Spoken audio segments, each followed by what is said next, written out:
Coming to you from Pennsylvania Leadership Charter School Studio B in Westchester, Pennsylvania, it's the October 27th edition of The Portal. Today's special guest is 7th grade language arts teacher and pun aficionado, Mr. Joe Edsall. And now, here's your host, Mr. Graham Osborne.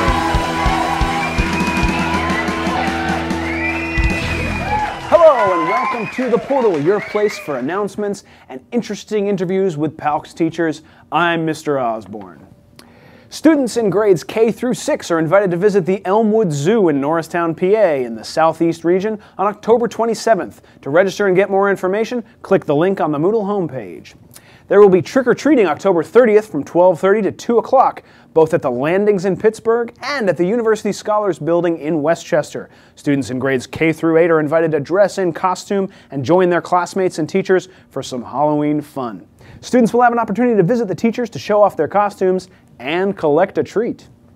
The high school science department, under the direction of Miss Lansanese, has secured 20 spots at the Chesapeake Bay Foundation's Smith Island Center. Students in grades 8 through 12 will spend 3 days and 2 nights studying the unique habitats of the Chesapeake Bay. More trip details and cost information are available on the Moodle homepage.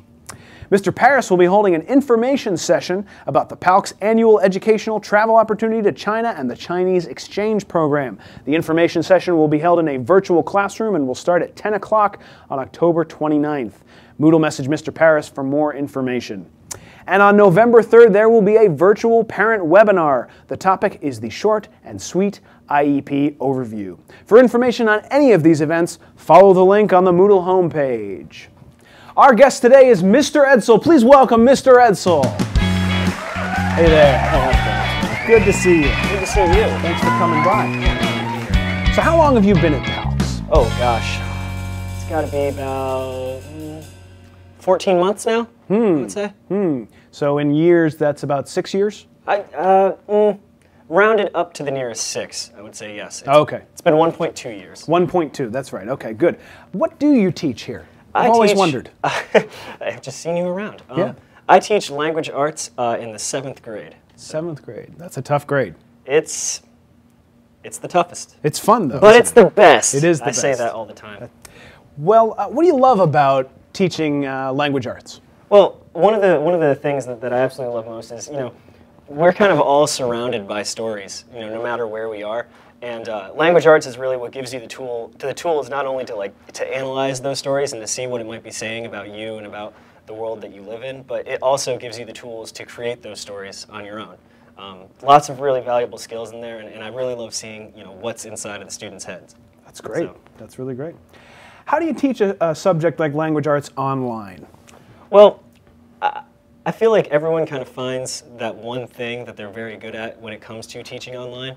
And, or if you're lucky, more than one thing. But I've found a lot of success with using videos. So videos are a major portion of my course.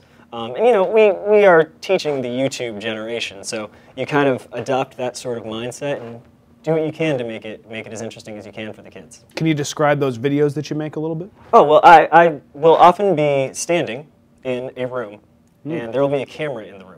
But a lot of times I'll be talking, and there will be a little video maybe alongside me or an image alongside me, just anything to sort of keep up the tempo, keep up the pace, and kind of further elaborate on whatever it is that I'm talking about that day.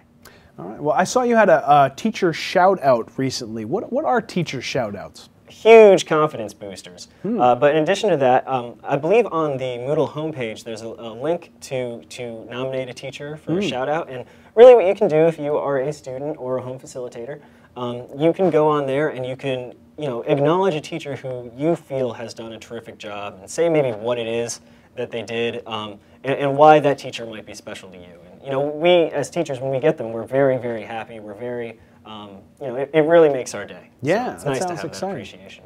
And if you want to see the teacher shout-outs, you can go to the Info Center in Moodle as well. That's great.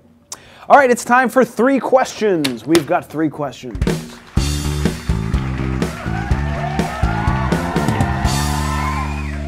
Who is your favorite author? That one's a doozy.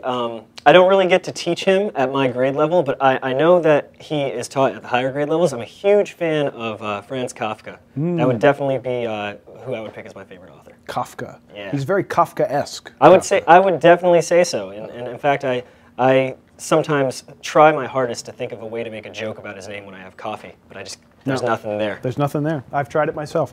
What is your favorite non-book form of storytelling? Oh, wow. I mean, I love movies, but I have to say, especially lately, video games. You know, and especially with the students that I teach in middle school, and this is really all students at this point, video games are a huge part of their lives, and there's stories going on all around them. And a lot of times, like for example, with a game like Minecraft, it's so open-ended that you have people creating their own stories within, you know, the frame of the game. And that's something that's really cool to me, so that's something I like. Really cool. Actually, what we wanted to talk about Minecraft a little bit. What educational use do you think Minecraft actually has? Well, we're actually in the works of starting a Minecraft club here at PALCS, and really, one of the ways I like to say it is it has the educational capabilities of the person who's using it, because it's such an open-ended, you know, the basic premise of the game, for those of you who might not know, it's just essentially an open-ended sandbox type game. So you can really use whatever you can within the game to either illustrate a story you might have read in a class, or you can use it to actually give a student, you know, a lesson or help in a certain subject through all of these things that you can actually manipulate with your hands, or at least with your virtual blocky hands. Your virtual hands, yes. All right, that's really cool. So you took our typing challenge earlier, and we have a clip from that. If we know about our typing challenge, we give a phrase to our teachers, and we have them type it out on a sort of mixed-up keyboard. And then we total up their points by figuring out how many letters they got correct and how many they got incorrect, which is subtracted from their total score. So let's see how you did.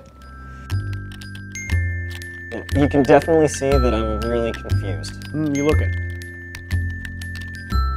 How do you like that keyboard? Well, you're certainly at a disadvantage there. Yeah. That's definite. Ooh. I think I got a few of them. See, I feel like I fell into the trap of just moving my hands over it, thinking that would help. Yeah, it doesn't. It doesn't help. Does not. No. Frustrated. Oh. And that's time. All right. Not bad, not bad.